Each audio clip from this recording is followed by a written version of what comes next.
To get this episode of Forensic Tales ad-free, please visit patreon.com/Forensic Tales.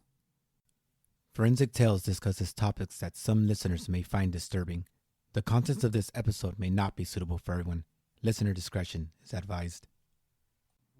In 1999, a young rookie cop from Bald Head Island, North Carolina, was found mysteriously shot to death while on duty. The local DA was quick to rule the incident a suicide, but the forensic evidence pointed towards something else, something far more sinister. This is Forensic Tales, episode number 170, the Davina Buff Jones story.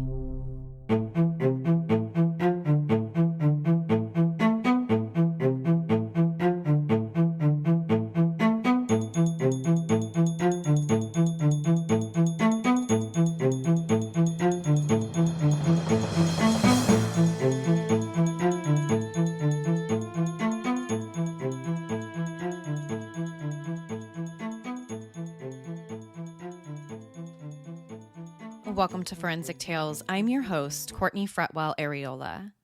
Forensic Tales is a weekly true crime podcast covering real, spine-tingling stories with a forensic science twist. Some cases have been solved with forensic science, while others have turned cold. Every remarkable story sends us a chilling reminder that not all stories have happy endings.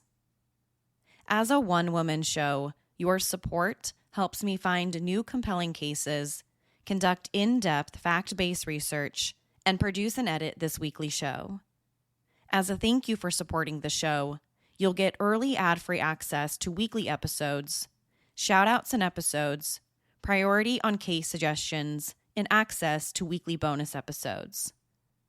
Before we get to the episode, we've got a brand new supporter this week that I want to thank. Thank you so much to James C. for becoming a top-tier patron. To support Forensic Tales, please visit patreon.com/Forensic Tales, or simply click the link in the show notes. You can also support this show by leaving a positive rating with a review. Now, let's get to this week's episode.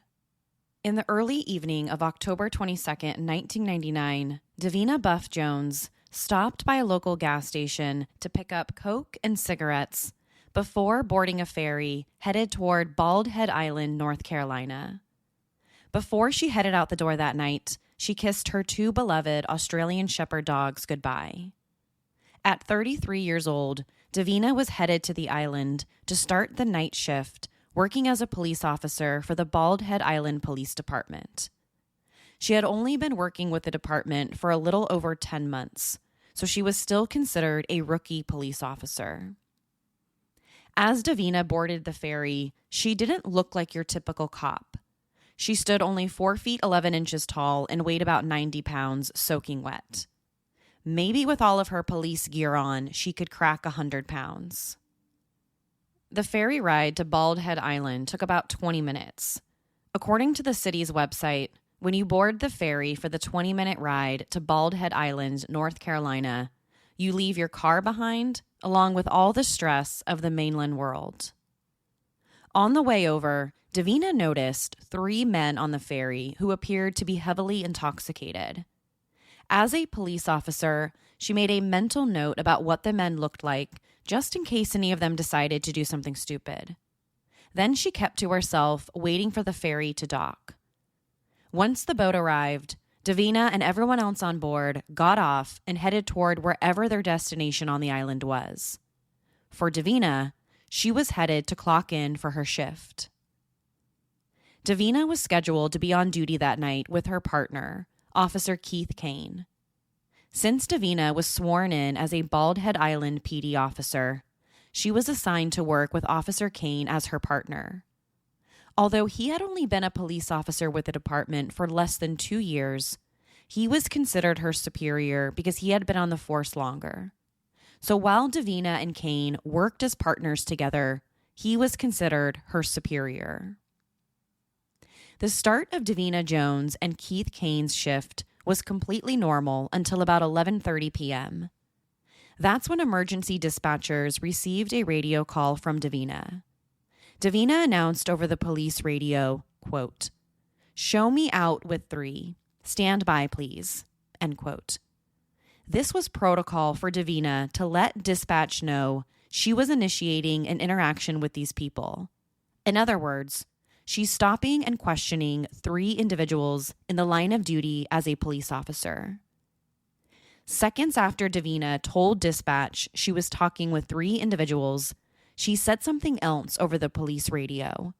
This time she said, quote, "There ain't no reason to have a gun here on Bald Island, okay? You want to put down the gun? Come on, do us a favor and put down." But she could never finish that sentence, because about 15 minutes later, when her partner, Officer Keith Kane, arrived at the scene, Davina was lying on the ground with a single gunshot wound to the back of her head. Davina Jones was dead at 33 years old in only 10 months on the force. The mystery surrounding her untimely death would haunt this quiet island and the entire state of North Carolina for years to come. Did this up-and-coming young police officer take her own life? Or was there someone else responsible? Davina Buff Jones was known simply as Dee to those closest to her. Born to parents Loy and Harriet Jones, Dee grew up as the middle child. And some might have argued that she had all the characteristics of a middle child who was often overshadowed by her younger and older siblings. She could be sweet and friendly, but she also had a temper. And if you crossed her the wrong way, she would let you know about it. Loy and Harriet raised Dee and her siblings in Charlotte, North Carolina. It's in Charlotte where the family owned and operated a family-owned steakhouse restaurant. And growing up, that's where Dee and her siblings worked as teenagers. Most of Dee's friends and classmates in school described her as a bit of a tomboy. She wasn't your typical young girl who liked to play dress up and play with Barbie dolls. Instead of playing with girls her own age, she usually hung out with the boys, spitting and smoking. That's where she felt more comfortable. Instead of playing dress up, she liked to curse and play in the dirt. She was also never afraid of a little confrontation. If someone did something that bothered her, she would let them know. Or if someone did something wrong, she was the first to tell a teacher about it. But Dee could also be incredibly sensitive and feminine growing up. On occasion, when she wasn't playing in the dirt with the boys, she liked to throw on girly dresses every once in a while. She also journaled almost daily about her thoughts and feelings. In her journal, she shared some of her deepest thoughts and secrets. Thoughts she was too insecure about sharing with anyone else. But other of these entries weren't as serious. In one of them, she wrote, quote, "Life is not like a box of chocolate. Life is like a can of jalapenos. You never know which one is going to burn your ass," end quote. By her 30th birthday in the mid-90s, Dee had already been married and divorced twice, and had a few other hiccups with her relationships. In 1994, she was charged with simple assault for getting into a physical altercation with the mother of her then-husband's child. Fortunately, this simple assault charge didn't have a big impact on her career path, because in 1999, she joined the Bald Head Island Police Department in North Carolina. Bald Head Island is a small town about 2 miles offshore. It's the southernmost part of North Carolina's Cape Island, between the Cape Fear River and the Atlantic Ocean. And the only way to get to the island is by ferry.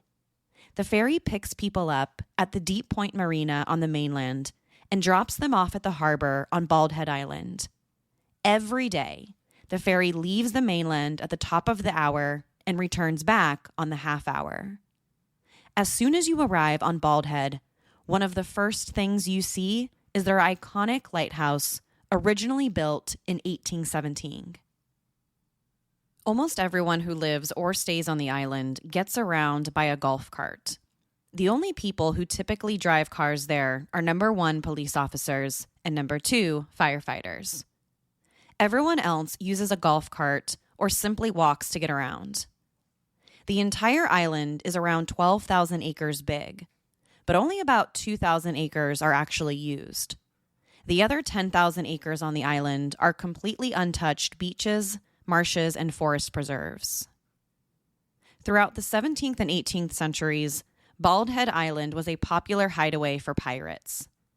Years later, the island served as a base for the U.S. Life-Saving Service. The agency was created to protect the waters until the modern-day Coast Guard was established. And during World War II, the island became a lookout for the Army. Most people who visit Bald Head Island do so to get away for a night or a long weekend. Once you arrive on the island, there are so many things to do. According to its website, it has a full-service marina, a day spa, newly renovated golf courses, and a variety of small boutique shops and restaurants. Most homes or property there are either rented out for vacationers or they become second homes. Almost every home there is worth well over $1 million. Because Bald Head Island is a small vacation destination, violent crime, or really any other type of crime for that matter, isn't common. Most of the crime there is either property or small-time offenses like public intoxication or parking a golf cart somewhere it shouldn't be.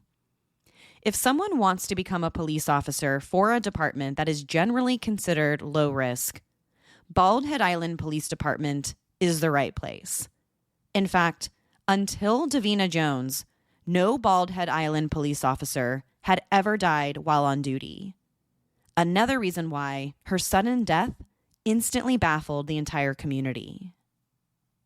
Although Dee had only been on the force for about 10 months before she died, she quickly became a stickler for the law. She was never the type of cop to witness a crime and turn a blind eye. Instead, she was the first person to respond whenever she saw someone breaking the law, no matter how insignificant it was. If someone did something wrong, Dee was the first person to let them know about it. But this was something not everyone on Bald Island appreciated about Dee. In the few short months that she was a police officer with the department, many people had come forward complaining about her police tactics and style. According to many of them, she was just too high-strung and always seemed like she was out there looking for people breaking the law.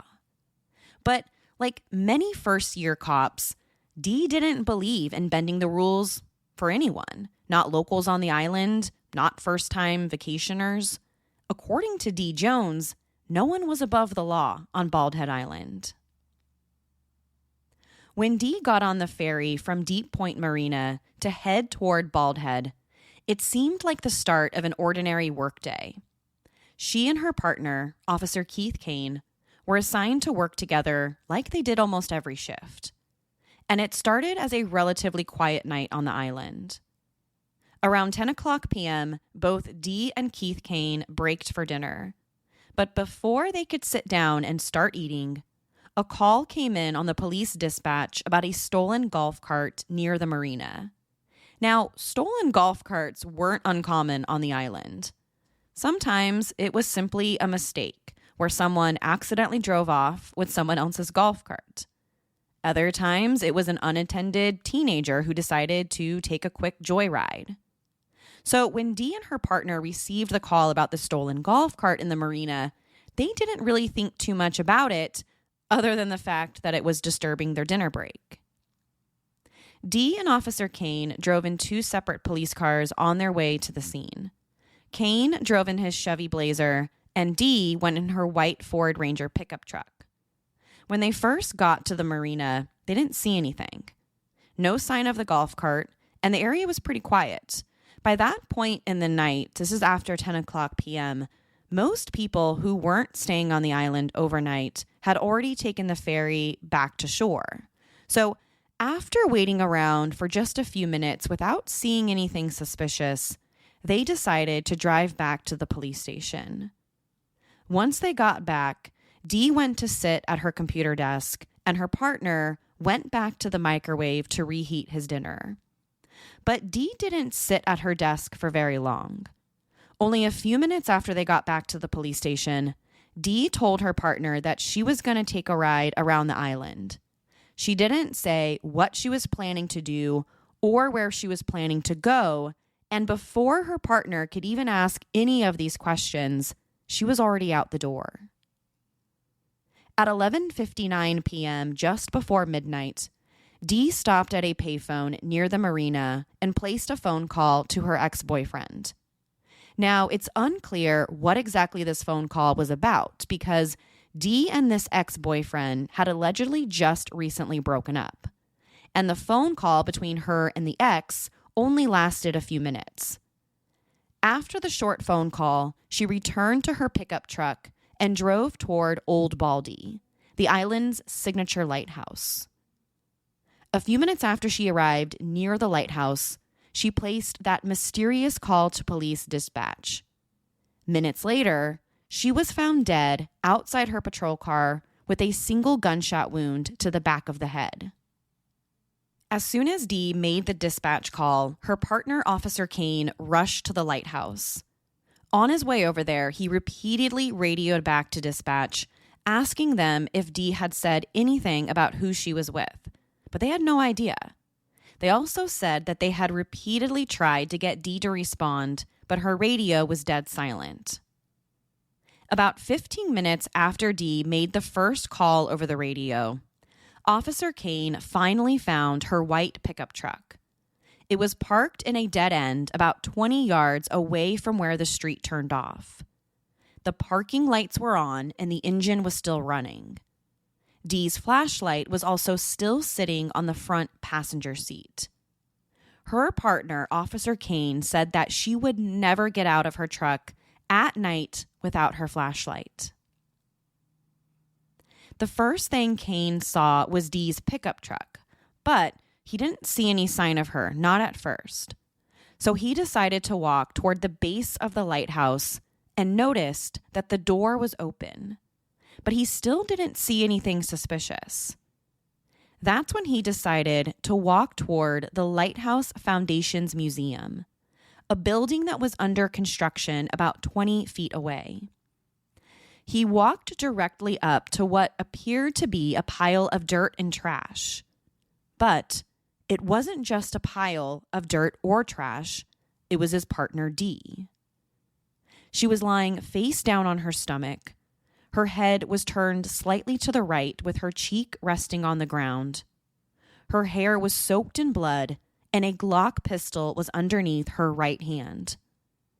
Seconds after discovering his partner had been shot, Officer Kane managed to get out just 3 words on the police radio: rescue for help. Word about Dee's death rocked not only the small island, but the entire state of North Carolina.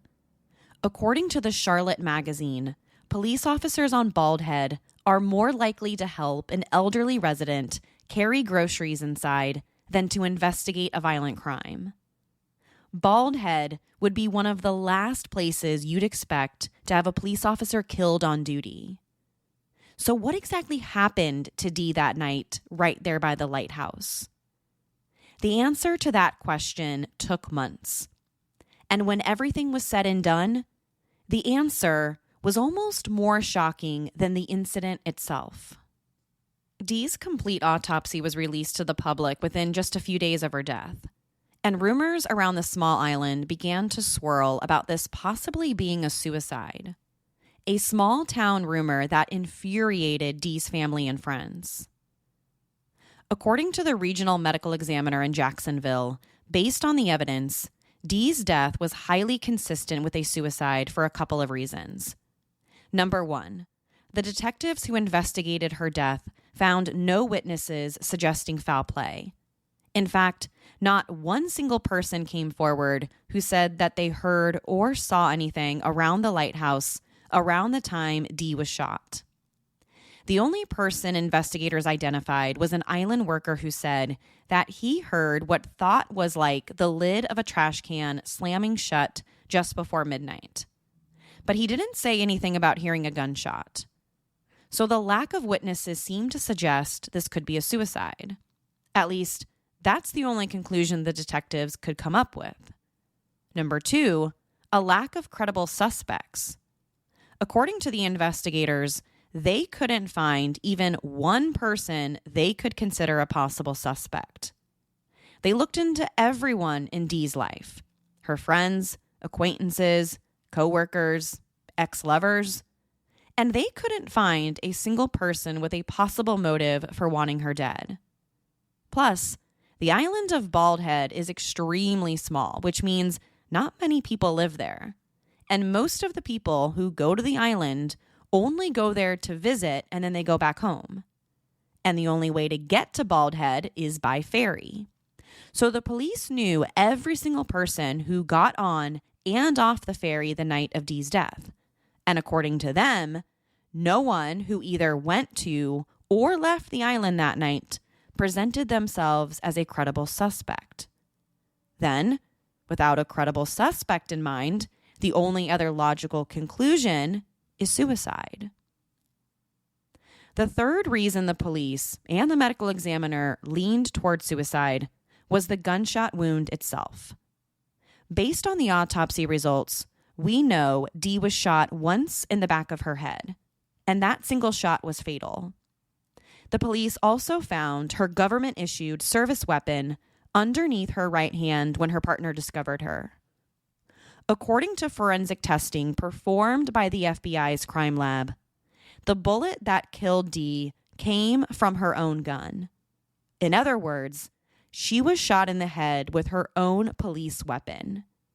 This specific detail only further led investigators to suspect that Dee had used the gun on herself. This suicide theory only gained more momentum after investigators searched Dee's house. Immediately after her death, a team of investigators went to her house to look for clues to figure out what might have happened. Did she have any enemies?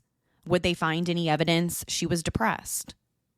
Well, after they searched the entire house up and down, they said they did find evidence that Dee might have been suicidal and considering ending her life. The first thing they saw when they looked around the place was a note sitting on top of her kitchen table. Dee had written herself a note to 1, buy laundry detergent, and 2, heartworm medications for her 2 dogs. But another note was also on the kitchen table. And this was a note that was basically reminding herself to go pick up a prescription at the pharmacy. But that's not what stood out to investigators. What really piqued their attention was a bottle of Effexor, an antidepressant medication sitting right there on the kitchen table. And the bottle of antidepressants was completely empty. The search of Dee's house also turned up her journal, but nothing about Dee's journal seemed unusual. None of the entries talked about depression or suicide. It was all just journal entries about some of her thoughts and some of the things that were going on. There wasn't any mention of committing suicide. But that didn't prove, in the eyes of investigators at least, that she wasn't thinking about suicide. Because not everyone who is suicidal talks about it or even journals about it. In fact, many people don't talk about it. And according to investigators, maybe Dee was the type of person who didn't talk about her feelings, not even in her journal. But according to investigators, there was more. Between 1994 and 1998, investigators discovered Dee reportedly received outpatient treatment for, quote, adjustment disorder with mixed emotional features and chronic depression.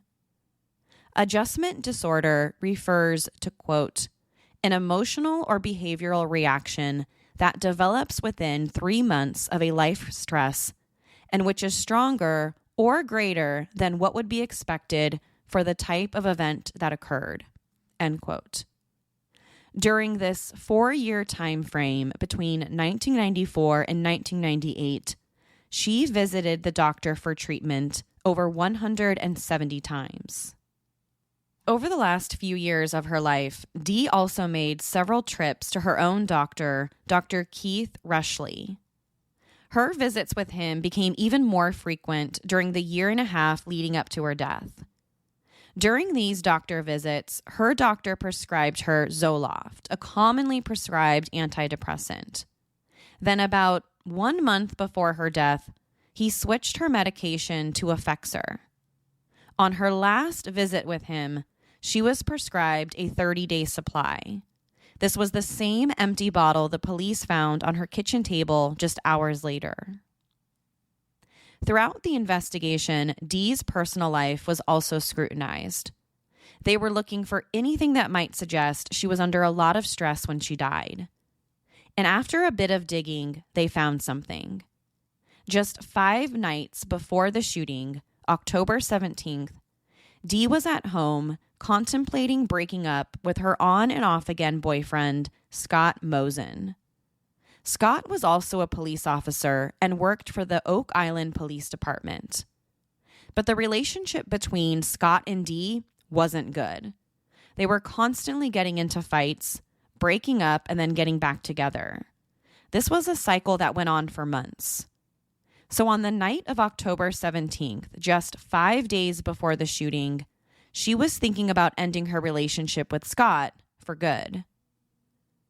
On the night of October 17th, Dee called Will Hewitt, another ex-boyfriend and former cop, to talk about the breakup with Scott.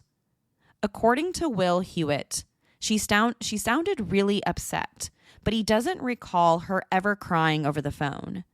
Instead, he said Dee said something that bothered him. He said it bothered him so much that he wished he did something about it after Dee said it. According to Will, on this phone call, Dee mentioned she wanted to go for a swim in the ocean and just never come back. She said everything was messed up in her life and she didn't know how she was ever going to fix it. This was the last time Will ever heard from her, and the conversation happened just 5 days before she died. Will Hewitt told investigators that her comment on the phone call bothered him so much that he considered getting in his car and driving to her place. But the weather was so bad that night because of Hurricane Irene, he decided against it, a decision that he would later come to regret. 3 days before the shooting, Dee had her last doctor's appointment. At this particular visit, she told the doctor she was experiencing suicidal thoughts and talked about swimming into the ocean and never coming back, the same comment that she made to her ex-boyfriend. That's when her doctor referred her to go see a psychiatrist, and they set an appointment for October 27th. But she never made that appointment because just 3 days later, she was dead. After Dee's last doctor's appointment, she called her boyfriend, Scott. She told him she wanted him to come over so that they could talk about their relationship. But when he got there, he said Dee was completely hammered. She was drunk out of her mind, which was completely out of character for her. She wasn't known to be a big drinker or much of a drinker at all for that matter. So when he got there and she was drunk, he was instantly taken back. And that's when he said he knew that their relationship was over for good. According to phone records, Dee and Scott talked on the phone 3 times the day she died on October 22nd. Their last conversation happened just a couple of hours before the shooting. During one of these last phone calls, Scott told investigators that she said something like, "No matter what happened between us, I want us to still be friends." And that's one of the last things she said to him. Between the doctor visits, the boyfriends, and the prescriptions, the police had become convinced this was a suicide. And Dee's autopsy seemed to further support this suicide theory.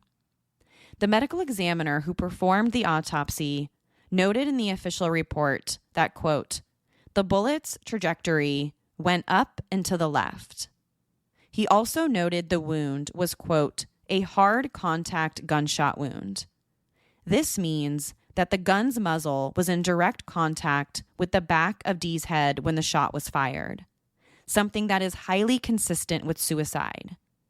Most people who use a gun to shoot themselves place it directly against the skin before firing. But Dee's family wasn't buying this suicide theory. Everyone who knew her all said the same exact thing. Dee wasn't suicidal. She wouldn't have shot herself. So what about the forensic evidence? Besides the autopsy results, what did the forensic evidence say about what might have happened? Was there any forensic evidence left behind by a potential gunman? Or did all the evidence collected at the scene belong to Dee, suggesting she was the gunman? Well, the answers to some of these questions might depend on who you ask. But some of those questions might never be answered because of how the crime scene was originally handled. Shortly after Dee's partner discovered her body, he moved her service weapon closer to his truck. But according to him, the gun was lying on the ground underneath one of her hands. Then once additional officers arrived at the scene, they moved the gun a second time. This time they moved it to the floorboard of Officer Kane's car. That means the gun used to shoot and kill Dee was moved at least twice before it was ever sent to the lab to be tested. But that wasn't the only problem with the investigation.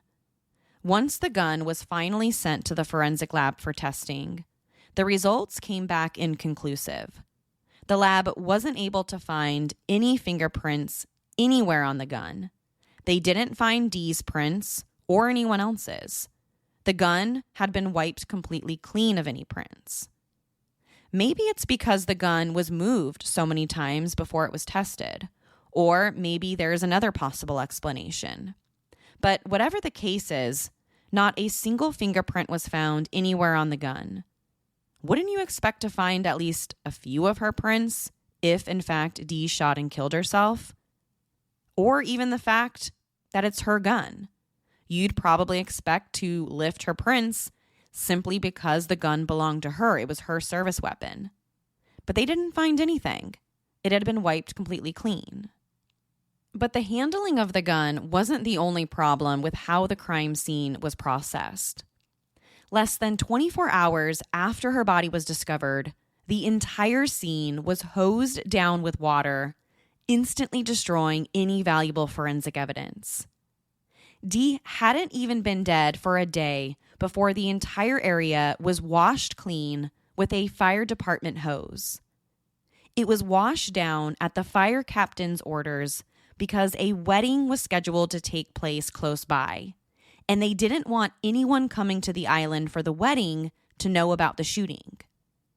The fire captain was worried about people thinking that the island might not be safe. For decades, Bald Head Island relied on tourism to support its economy. And if people thought the island wasn't safe because there was a killer on the loose, what would happen to tourism? So less than 24 hours after the shooting, the entire crime scene was washed away. And with it went all the forensic evidence. Most of the forensic evidence found at the scene before it was washed away was never tested. And the items that were tested supported the suicide theory, at least according to what those in power said happened. Some of the evidence included a bloody palm print on the back of Dee's pickup truck, blood on the back of her hand, and drag marks. Photographs taken on the night of the shooting clearly show a bloody handprint on the back of the pickup truck. But the crime lab never received a sample of the blood, so it was never tested. So we have no way of knowing who the blood belonged to. Was it Dee's blood or someone else's? Well, according to the authorities, they didn't need to test the bloody palm print because they already know who it belongs to. According to them, the print likely belongs to Dee's partner, Officer Keith Kane, the person who discovered her. They said the blood on the back of Dee's truck got there when her partner was frantically trying to secure the scene in the minutes following the shooting. And in the frenzy of the moment, he touched the back of the pickup truck after he touched Dee's body, looking for a pulse. But that statement is hard to prove. All we have is the word of the authorities. The bloody print was never collected for evidence, and the crime lab never tested it. So the theory that it belongs to her partner is simply that. A theory, it's not factual evidence. There was also a small amount of blood found on the back of Dee's hand. According to the authorities, the blood could have gotten there after Dee shot herself. Their theory is that she held the Glock pistol with both hands and brought her arms over her head, turning the gun upside down. She then pressed the gun against the back of her head and pulled the trigger with her thumbs. This could explain how the blood got on the back of her hands. It also explains how the authorities say Dee was able to shoot herself in the back of the head. Throughout the investigation, the authorities kept saying they didn't find any signs of a struggle. Besides some drag marks in the dirt, they didn't find anything. There wasn't anything at the scene to indicate that a crime had occurred. Dee's clothes were perfectly fine, and she had no defensive wounds on her arms or hands. Besides a small tear in her pants, they didn't find anything to suggest that she was involved in a fight or a struggle. And if she wasn't involved in a fight, it had to be suicide. From the moment the police, medical examiner, and prosecutor announced Dee's death as a suicide, her family fought back. They were adamant this wasn't a suicide, and they became determined to prove that. Over the next several years, Dee's family fought to have her case re-examined. They feared there was a cover-up going on. Maybe it was because this small town of Bald Head Island couldn't afford to have people thinking a killer was running loose on the island. Because if that were true, no one would want to visit. And if no one came to visit, the economy on the small island would be destroyed and property values would plummet. Or maybe the cover-up was something much bigger than tourism. No matter the explanation, Dee's family was determined to get to the bottom of what they believed was a massive cover-up headed by the state police, medical examiner, and prosecutor's office. Dee's family decided to take the case to the North Carolina Industrial Commission, the state's lead agency that deals with workers' compensation claims. Under North Carolina law, officers killed in the line of duty are entitled to death benefits and payouts from the state of North Carolina. But there's one big exception to this rule: suicide. A police officer who commits suicide isn't entitled to these state benefits. This was something that frustrated Dee's family because as long as her death was ruled a suicide, they weren't entitled to any state benefits. Nearly 4 years after the shooting in 2003, the Industrial Commission granted the family a hearing. This allowed for both Dee's family and prosecutors to present evidence and experts to testify and help determine if this was a suicide or not. One of the experts hired by the family was Dr. Alan Berman, a clinical psychologist. Dr. Berman was hired to conduct a psychological autopsy, a process that is sometimes used to help law enforcement determine if someone died by suicide or not. According to Dr. Berman, after his analysis, he didn't think Dee shot herself. Not only was there no forensic evidence suggesting suicide, but according to him, it was likely impossible for her to have shot herself in the back of the head. In the original autopsy, the medical examiner said the bullet entered Dee's head and traveled up and to the left. But Dr. Berman doesn't think that's possible. He doesn't think that she could have manipulated the gun in a way to hold it behind her head, pull the trigger, and have the bullet then go up and to the left. During the commission hearing, 3 people hired by the family attempted to recreate the scene. All 3 tried to manipulate the gun, put it behind their head, and pull the trigger exactly as Dee would have had to have done. none of them could do it in a way that matched up with the autopsy findings. Another big part of the family's case was Dee's radio call just moments before she was shot. In this call, which is available online if you're interested in looking it up and listening to it, you can hear her say, quote, "There ain't no reason to have a gun here on Bald Island, okay? You want to put the gun down? Come on, do us a favor and put down the gun." Seconds later, the radio goes dead silent. So, unless it's a strange coincidence that Dee calls dispatch to say that she's talking with 3 people who have a gun, then she's found shot to death, something isn't adding up.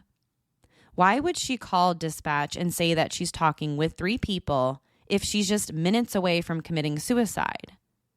Now, there's one big hiccup for Dee's family here, and that's the gun. Based on the autopsy, the state authorities believe that Dee was shot with her own gun. She wasn't shot from anything else, not anyone else's gun. So the state officials want to know why Dee radioed about someone else having a gun, but that's not the gun that shot her. She was shot with her own gun. So did the people she was talking to somehow get a hold of her gun and then shoot her? Why wouldn't they just do it with their own gun? That's one of the many questions neither Dee's family nor the authorities can really answer. Following weeks of testimony by both Dee's family and state investigators, the Industrial Commission issued a ruling in July 2004.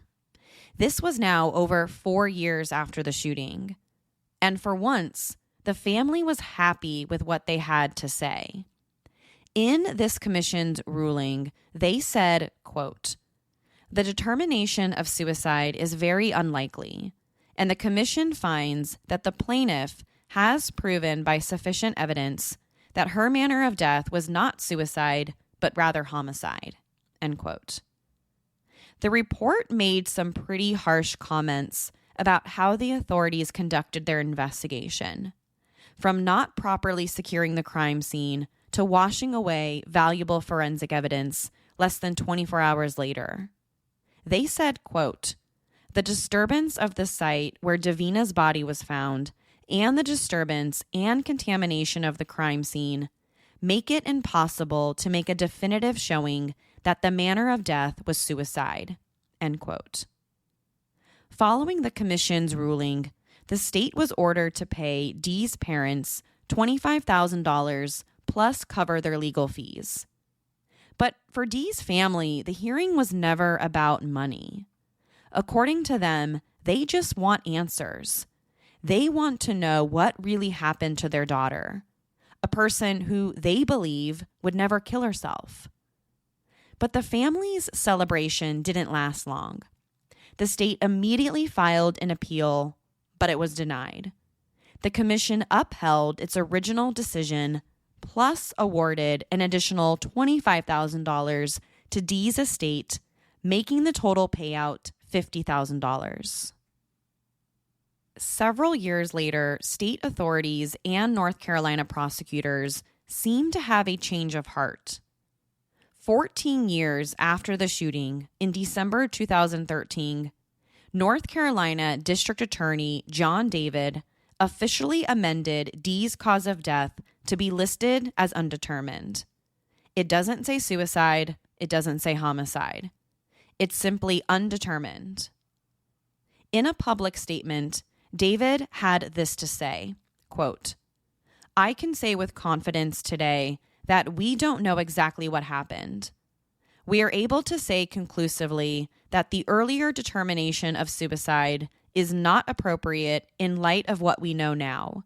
And we're also expressing a desire moving forward to invite anyone who had knowledge about this case to come forward," end quote. Rex Gore, the former North Carolina district attorney who handled Dee's case in 1999, was arrested years later on one felony charge in an unrelated incident. The charge was for conspiracy to obtain property by false pretenses. In August 2013, he agreed to plead guilty in exchange for the charge being reduced from a felony to a misdemeanor. The former sheriff who ordered Dee's body to be moved shortly after arriving on the scene was also arrested on unrelated federal weapons charges. He ultimately died in police custody. Today, the death of Davina Buff Jones remains unsolved, and her death is now considered undetermined. Was this a suicide, like state authorities have said for so many years? Had she become so depressed that she decided to shoot herself in the back of the head? But was that even possible? Could someone manipulate a gun in such a way as to shoot themselves in the back of the head and cause an upward bullet trajectory? Or did something else happen that night in 1999? Some say there's been a massive cover-up initiated by the people in power. Others say drugs might have been involved. Just weeks before she was shot, Dee told several people in her life that she was investigating drugs on the island. Is it possible that this drug investigation had something to do with her death? Or did someone on Bald Head Island have it out for Dee? Locals weren't too happy with this rookie cop because she was a stickler for the law. Or still, is there another possible explanation? An explanation that's been washed away just like the forensic evidence was. To share your thoughts on the story, be sure to follow the show on Instagram and Facebook. To find out what I think about the case, sign up to become a patron at patreon.com/forensictales. After each episode, I release a bonus episode where I share my personal thoughts and opinions about the case. Don't forget to subscribe to Forensic Tales so you don't miss an episode. We release a new episode every Monday. If you love the show, consider leaving us a positive review or tell friends and family about us. You can also help support the show through Patreon. Thank you so much for joining me this week. Please join me next week. We'll have a brand new case and a brand new story to talk about. Until then, remember, not all stories have happy endings. Forensic Tales is a Rockefeller audio production. The show is written and produced by me, Courtney Fretwell Areola. For a small monthly contribution, you can help create new compelling cases for the show, help fund research, and assist with production and editing costs. For supporting the show, you'll become one of the first to listen to new ad-free episodes and snag exclusive show merchandise not available anywhere else.